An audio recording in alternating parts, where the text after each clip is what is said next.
Xo'p, assalomu alaykum do'stlar.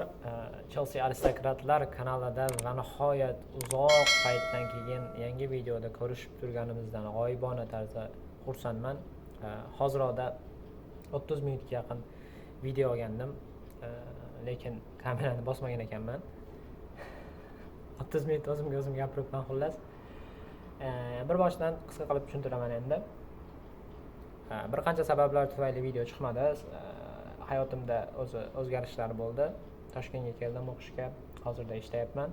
Va aynan bugun yakshanba ishda navbatchiligim uchun biroz umidim va bekorchi edim. Shuning uchun qisqa video qilishga harakat qilaman.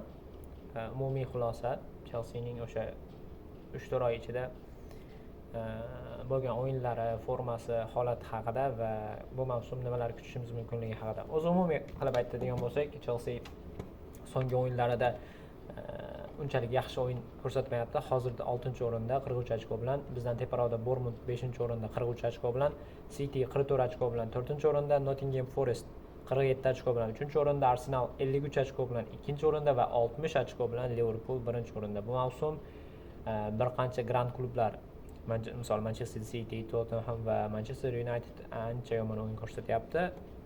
City endi sekin-sekin tiklanmoqda, eski holatiga qaytmoqda va kutilmagan holat Nottingham Forest va Bournemouth 3 va 5-o'rinlarda yuribdi. Bu lekin meni nazrimda uzoq davom etmaydi va mavsum oxiriga borib katta ehtimol bilan Chelsea yo 4 va 5-o'rinda qoladi, 3-o'ringa ham chiqishi mumkin. Va Liverpool, Arsenal, Manchester City, Chelsea top 4 lig uchun favoritlar hozirgi holatda.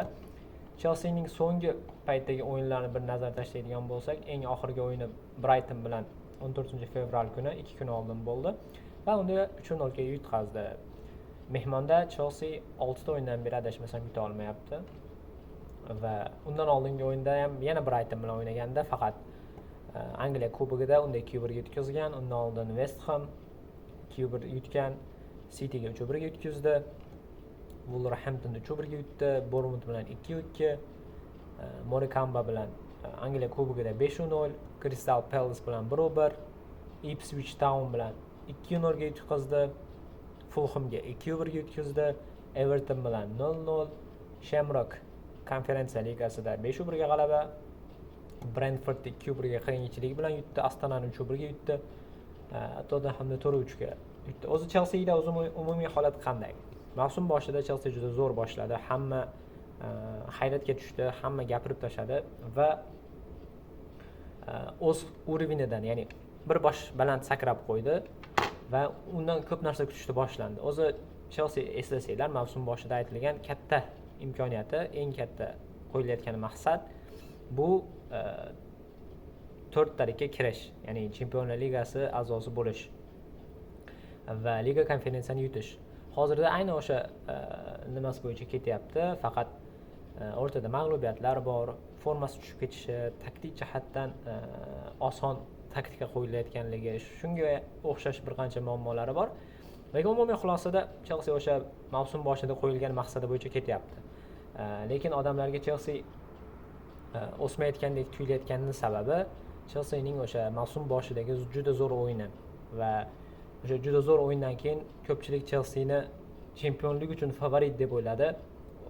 Enzo Maresca bu paytda biz titulga favoritlik, ya'ni kubokka va birinchi o'ringa favorit emasmiz deb tursa ham, juda ko'p sharhlovchilar, jurnalistlar Chelsea'ni favorit deb o'yladi. Yo'q, Chelsea tayyor emas dedi Enzo Maresca va haqiqatan Chelsea tayyor emas ekan hali. Bu menimcha Chelsea'da uzoq vaqtdan beri kuzatadigan odamlarga aniqada. Men ham o'sha birinchi qilgan videolarimda aytganman, Chelsea hozirgi yosh holatdagi formasi, ya'ni formasi deganda o'sha yosh o'yinchilarni nazarda tutyapman. O'rtalama yoshi adashmasam 22-23 yosh, umumiy jamoa yoshi.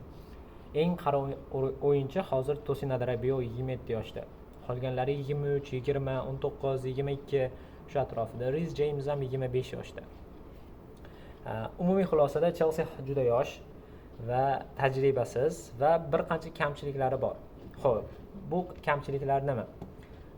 Birinchi o'rinda bu himoya va varataris. Ya'ni darvozabon bizda haligacha muammo bo'lib turibdi. Jorgensen endi imkoniyat berilyapti. Sanchez juda ko'p xatolar, ayniqsa City bilan o'yinda yo'q joydan chiqib ketib va Holland ustidan to'p tushirib qo'yganligi ishonchsiz o'yini tufayli Sanchez ham katta ehtimol bilan yozda ketsa kerak. Yorgensen ikkinchi darvozabon bo'ladi. Petrovichni ham sotib yuboradi deyapti hozir Santesda. Himoyachilar Fofana jarohatda, Benio Badeshil jarohatda, Colville formada emas, Tosin Adarabyon u darajada yaxshi o'rinda emas, Axel Disasi Aston Villaga berib yuborildi, o'ynamayotgandi.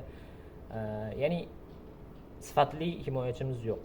Ya'ni Van Dijk taqa, Ruben Dias taqa yoki da Antonio Rudiger, eski Rudigerimiz taqa himoyachi kerak. Hozirda to'g'risi himoyachi varianti ham yo'q marketda. Va bizga yana nimalar kerak? Bizga hujumchi kerak. Nicholas Jackson hali APL ning darajasida emas ekan. Italiya, Ispaniya, Germaniya ligalarida o'ynab yaxshi natijalar ko'rsatishi mumkin meni nazdimda, lekin APL ga o'sha ikkinchi mavsumi jarohat oldi ham, jarohat olmagan o'yinlarida ham realizatsiyasi o'sha ofsaydni his qilish, pressing juda ko'p jihatdan Nicholas Jackson APL ga to'g'ri kelmas ekan. O'zi o'tgan mavsumda adaptatsiya qila olmadi degan xulosaga kelinganda, lekin ikkinchi mavsumida ham xuddi shu holat. Doimiy stabillik yo'q. Shuning uchun bizga yaxshi bir forward kerak. Bu Osimhen emas, 100%. Bu katta ehtimol bilan Alexander Isak yoki Matheus Nunes, Wolverhampton hujumchisi yaxshi variant bo'lib turibdi. Qolgan o'yinchilar Kolo Muani yoki boshqa chempionatdan olib kelishni menimcha kerak yo'q, chunki APL da moslashib ketish kerak bo'ladi. Moslashib keta olmasa, sotib olish kerak, berib yuborish kerak. Shunga o'xshash holat bo'ladi. Mana Joao Felix aslida talant, zo'r o'yinchi, lekin kirib keta olmayapti, o'yinga qo'shilib keta olmayapti, jamoaga singib keta olmayapti. Yana mana qishda ijaraga berib yuborildi Milanga. Nukunkuni ham berib yubormoqchi edi, yaxshi ham berib yubormagan ekan. Hozir mana ikkinchi davrada, ya'ni mavsumning ikkinchi qismida Chelseadan Mark Giu 18 yoshlik Barsadan olgan o'yinchimiz ham jarohatda, Nicholas Jackson ham jarohatda va hujumda hozir Nukunku, Pedro Neto,